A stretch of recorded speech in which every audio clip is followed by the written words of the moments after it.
EdTech Mondays Uganda is supported by the Mastercard Foundation Center for Innovative Teaching and Learning and the Innovation Village.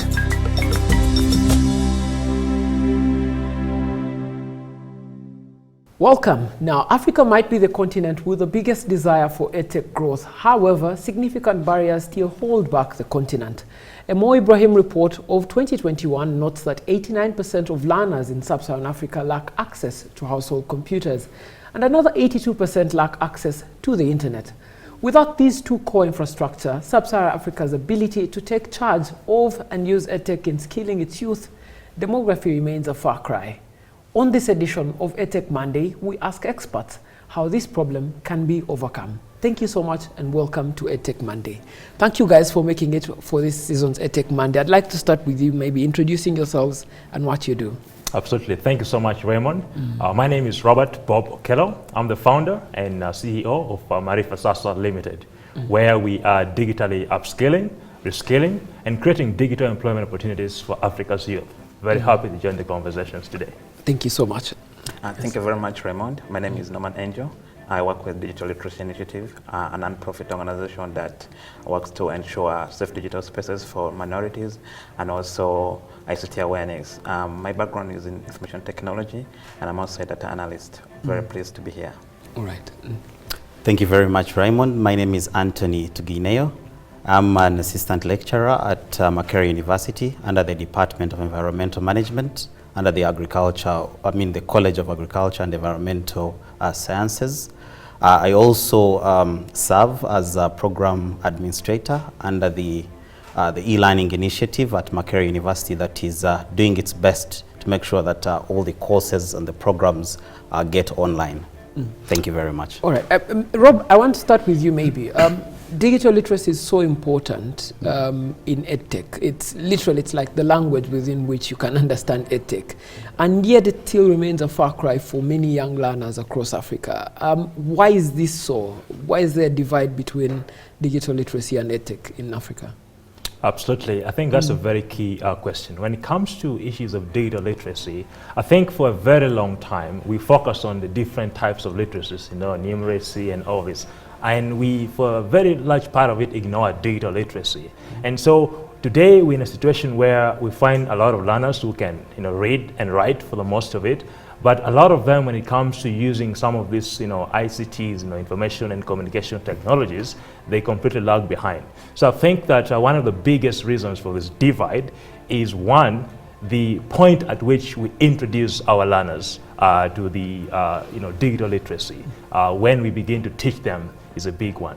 Another aspect is when you look across Africa, and here in Uganda, we still have policies that I think are quite prohibitive when it comes to introducing digital literacy.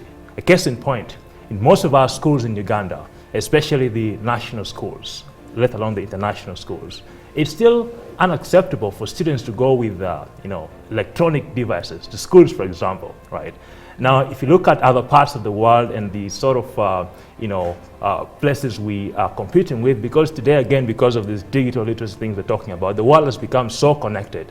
Our counterparts elsewhere are introducing the young people to these tools at a very early age. And yet here, our learners are lagging behind because they can't use these sort of things. And so I think beginning to address these issues of policy as well could also help us to bridge that gap as well.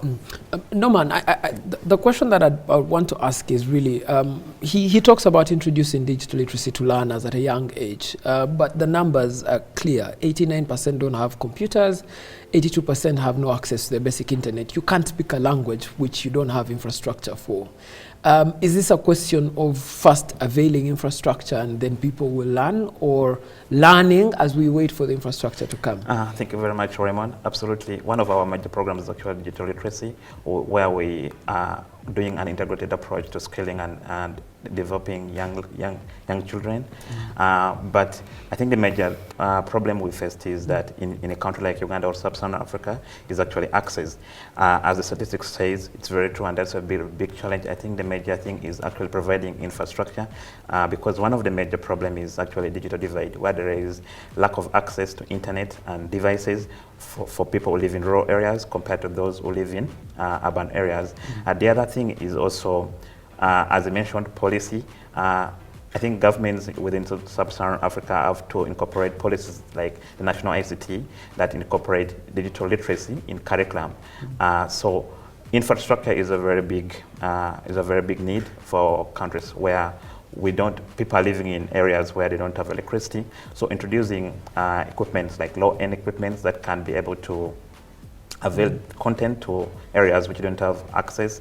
And also the other thing is being able to use mobile technology, because the problem is infrastructure. Then you want to reach people who live in rural areas because the rate of mobile device penetration is high. So this can enable countries like Uganda or in sub-Saharan Africa to provide digital literacy content even in areas which have limited access to internet. So you're very correct.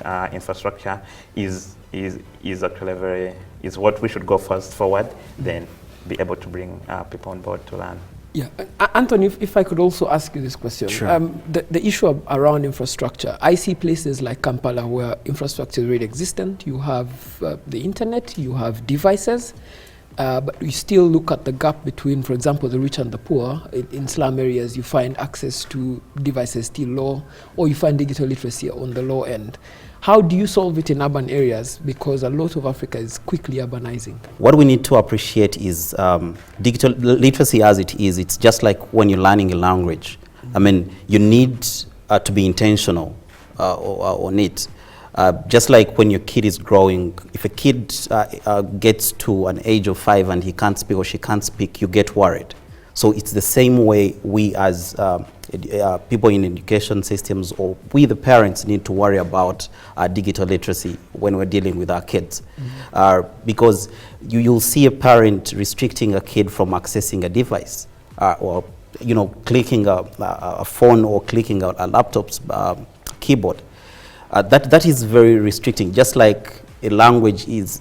If you're restricted on saying some words, then you cannot learn the language. So I think for us, we need to be intentional when it comes to digital literacy, even at home. You should worry if your kid is 10 and cannot make a phone call or cannot type his name on a keyboard on a computer. So I think it's about us being intentional, knowing that this is something that will change this kid's life in future, or even as he grows, even as he goes to school, he'll need the literacy. So it's being intentional and worrying that your kid doesn't know something to do with that computer.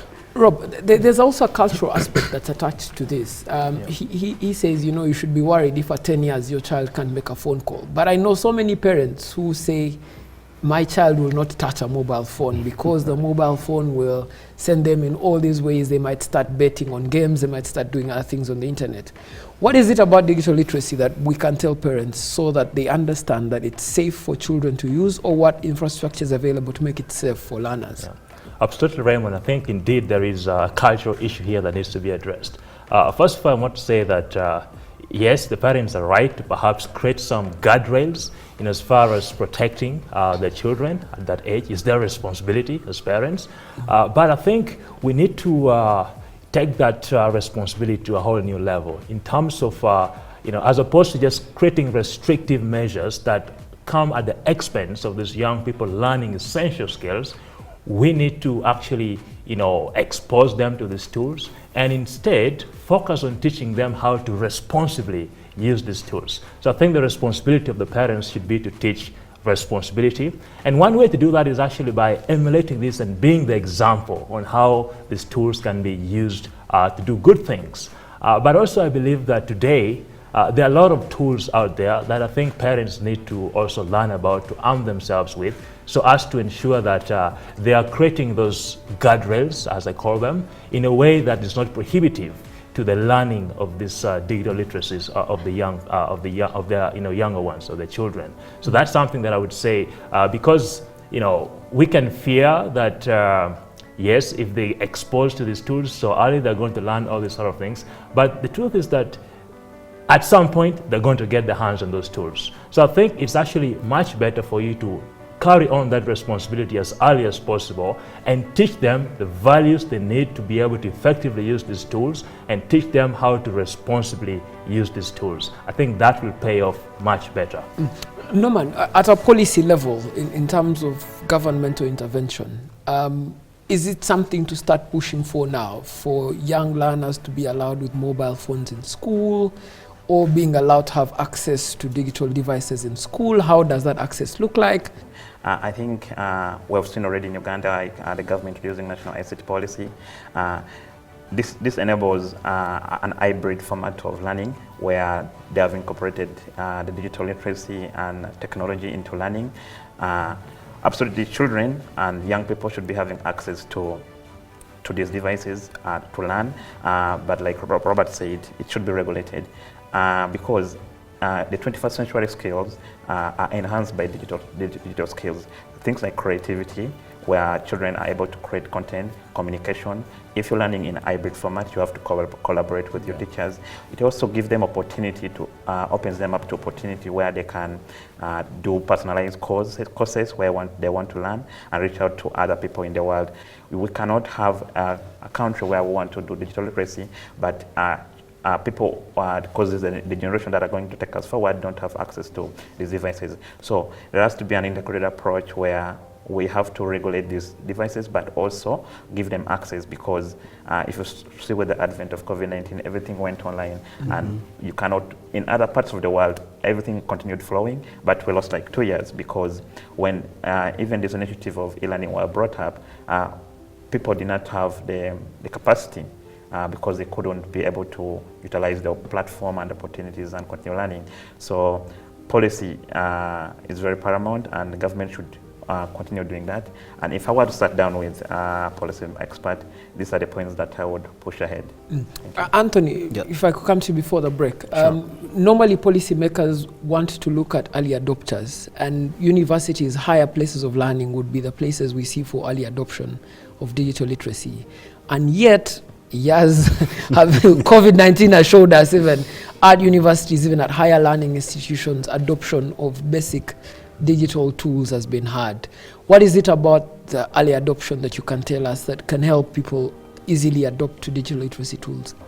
Thank you very much again. I think COVID was a really interesting period, especially for digital, especially for ICT. I mean, I remember when it struck, and I mean, we saw ourselves not returning to the classrooms, and boom, we were told, let's go online, let's try online. And all these platforms were recommended.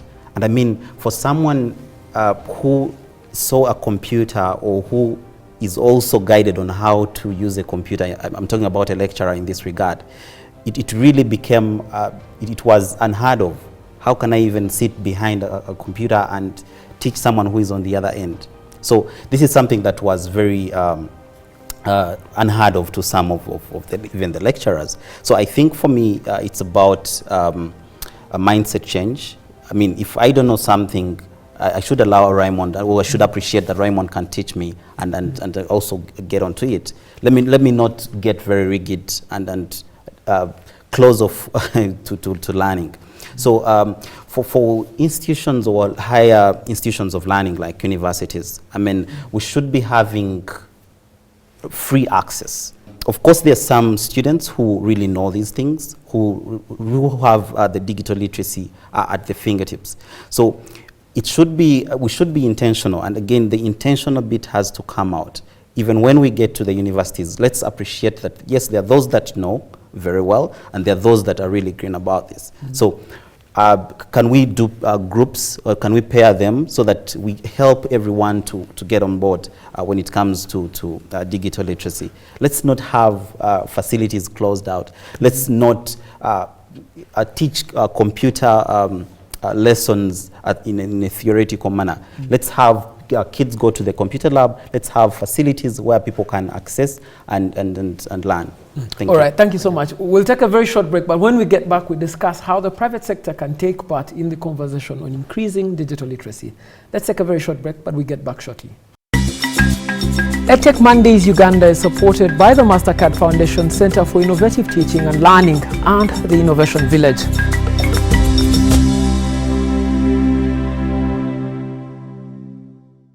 Thank you so much for staying with us on EdTech Monday. We're talking about digital literacy in sub-Saharan Africa, how it can be improved, what kind of infrastructure we need, and how to take charge of the conversation around EdTech and digital literacy. And before we took the break, we discussed a great deal of that. But Rob, I wanted to start with you now on the role of innovators. I know that everyone has a space in the digital literacy, but what is the role of innovators in making sure that digital literacy is readily available for learners? Absolutely. Thank you so much, Raymond. And I think that innovators and the private sector players in general have a very crucial role in bringing data literacy to the masses. First, I think that as innovators and private players, we are definitely, of course, optimized for efficiency. And that means that there are areas where the public sector rather might be a bit slow on. Innovation plays a very crucial role in terms of accelerating the rate at which we are making data literacy more accessible. And I think a very critical role that innovators can play is in ensuring last mile delivery of data literacy. Today, there are a lot of solutions that are focused on ensuring that even that young person in the most remote village of Uganda can be included in terms of data literacy and not left behind. And that's one area that I think private sector players and innovators can play a very crucial role. The other aspect, of course, is in ensuring that we are informing a lot of the policies that government is actually having in place, because we are the boots on the ground and we are the ones dealing directly with the end consumer. So I think having a framework where innovators can be brought to the table to really bring some of the best practices that they're getting from the field to inform the policy makers on what kind of policies are needed to ensure that digital literacy is made accessible to the masses of people is a very important role that we can play. Norman, oftentimes the solution, for example, can be with innovators, and sometimes the scale is with government, but they are working in silos and not talking to each other. What is it that we can do to bring innovators and government in the same room so that, government's policy doesn't derail innovators and the innovators do not innovate outside of the scope of policy? Thank you very much, Raymond. I think there is need for public-private sector engagement where government and private sectors like internet service provider in partnership provide access to digital literacy skills and tools, but also the other thing is for government to provide a policy framework which enable private sector to compete in that this will enable them to provide access and accessibility and devices. And the other thing is government and private sector should work hand in hand in skilling and empowering in terms of digital skills, because providing access alone is not in itself a bulletproof solution to these problems, but the policy framework that works to enable both parties to contribute to the cause is actually what is needed. Thank you. What's the role for research institutions in getting data from innovators, getting data from government, and sort of using that data to inform public policy? What would you say would be the role that research institutions can play? Thank you again. I think for me, for any innovation, for any product development, there has to be massive research.